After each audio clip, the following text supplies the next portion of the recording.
I'm Beverly Banov Brown. I'm an intuitive, I'm a life and relationship coach and also a love mentor. And I continue to receive daily very heartrending emails from literally now all over this globe, depicting situations that are very painful in the relationship, not only with family members, sometimes coworkers, but especially in romantic connections, detailing hoovering, gaslighting, and today's major focus on this video, Jekyll-Hyde behaviors.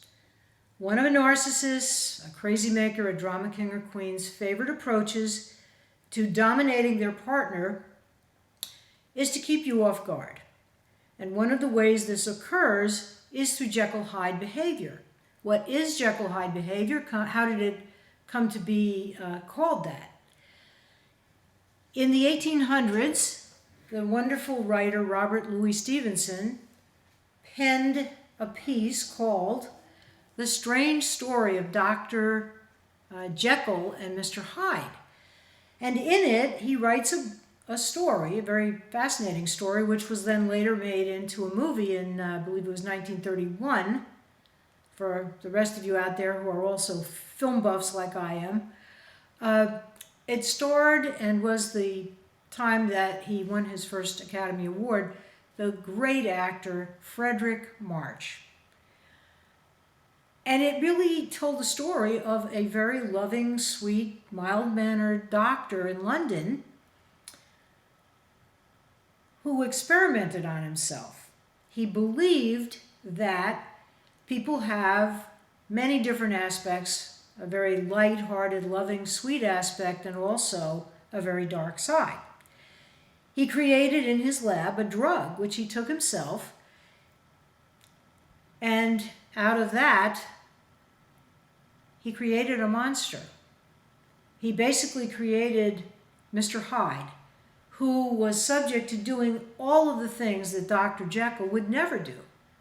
Cheating on his fiancée, being involved in some practices that were not exactly in integrity, let's say. Violent outbursts of temper, and eventually violent behaviors that resulted in someone's death. The story was so well received that the film was actually redone with yet another great actor portraying Dr. Jekyll and Mr. Hyde, the late actor Spencer Tracy. So this has come into the language to mean somebody who can go from 1 minute being adorable, sweet, charming, effervescent, congenial, to having a tantrum, reminiscent perhaps of a 2 or 3 year old toddler. Someone who can be affirming and loving with you and asking you even maybe to marry or move in with them. 1 minute, and then for no apparent reason, they'll turn on you and tell you that you make them miserable, that you're no damn good, that you are destructive of other people, and it's all your fault that they're so angry. It's all about you, when it isn't. It's really all about what they're experiencing and looking through the projection of how they're really feeling about something or someone that very likely has very little to do, in actuality, with you or what's going on in the moment. The result, however, is that often partners or prospective partners, mates, husbands, wives, will be so caught off balance by this erratic behavior and the fear that it can bring up in them that they don't know what to do. And so they feel often so disempowered by this that they try to please.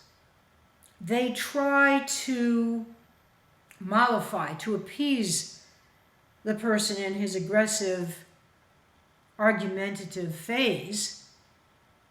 It can be something as simple as disagreeing about what color is prettiest in a flower arrangement.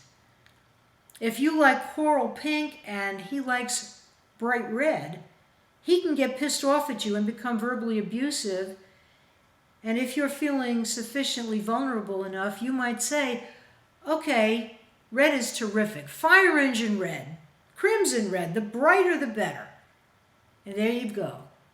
You've tried to mollify him, you've sold yourself out, you've given up yet another part of your own sense of your own empowerment.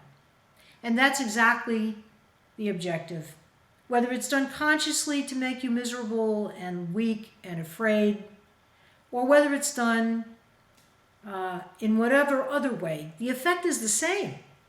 How does this help your life to get better? How does this help you to live your life purpose? How does this contribute to there being more love in the world? These are questions that only you can answer. But I would suggest to you that if this has happened more than once and you're still sticking around for it, then you may be wearing the rose-colored glasses, seeing only what you want to see, making excuses, and every time that you allow this to occur, rose-colored glasses time again, then you are actually enabling him or her, as the case may be, to keep doing this. Why do they do this? Sometimes they've grown up in households where there was no impulse control, where there were rageaholic behaviors, and this was modeled for them. Sometimes you're dealing with somebody who is just really so terrified that you're going to get strong and that you're going to leave them because they don't really believe they're good enough to be loved in the first place. And so they want to keep you weak, keep you off guard, keep you disempowered. And then, here's the irony yet again, they'll turn on you and tell you that you're not strong, that you're weak, that why would they even want to bother with you? And you're so damn lucky that they'll even have you because nobody else is going to want you. There it is again, the verbal abuse, which sometimes becomes physical abuse, shoving, pushing, hitting. These are dangerous situations. Please protect your heart, protect your mind, protect your spirit from this. Get help. If a person is treating you in this way, as I've said before, you can have compassion, you can have understanding. I have compassion, I have understanding for what this is and what causes it, and that they probably have had some very, very challenging situations in their early life. But there is no excuse for abuse.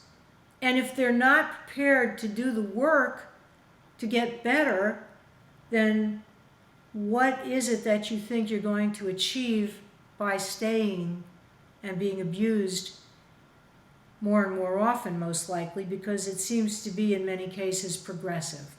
Once somebody knows they can get away with this with you, because we do train people how to treat us by how we treat ourselves, you can look for more of this in the future.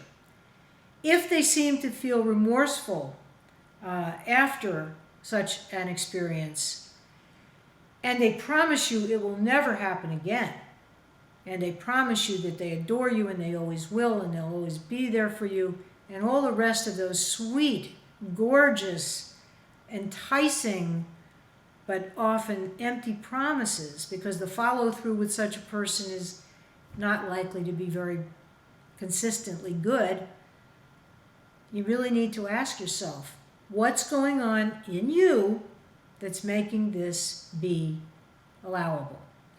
Now, I know many of you are in situations where you own property together, you may have children, there may be other deep reasons why you feel a tie, a connection, a bond with this man or woman.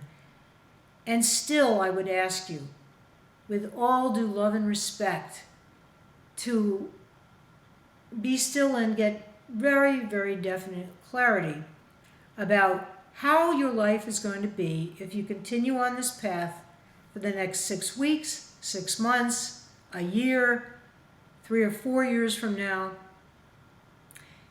And if the answer is not pleasing to you, ask yourself, what do you need to change? What else is possible for your life? Remember, there are all kinds of wonderful coaches and other counseling services. Avail yourself, please. Do not try to do this alone. I'm Beverly Banov Brown. Please, if you haven't already subscribed to my channel, I wish you would. And if you've enjoyed any part of this, even if you totally disagree with everything I've said, please leave me a like so I'll know that you've watched and I'll know that you're there. You know I'm here, and if you want to reach me, please leave me a commentary. Let me know how to improve the video if you feel it needs improvement, and let me know what you think. And share some part of your experience on the commentary below the YouTube screen. Love hearing from you, and I make a really concerted effort to reply personally to every one of you as time and scheduling permits. Until next time, know you're in my loving prayers. And thank you so much for taking the time to watch this video. Take a look at some of my others. If you like what I've said, please share the information by sharing it on social media, Facebook, LinkedIn, whatever you feel would be useful to others. There are an awful lot of you suffering out there, and if I can help even one of you, you know it means the world to me to do that. Bye for now, and many blessings.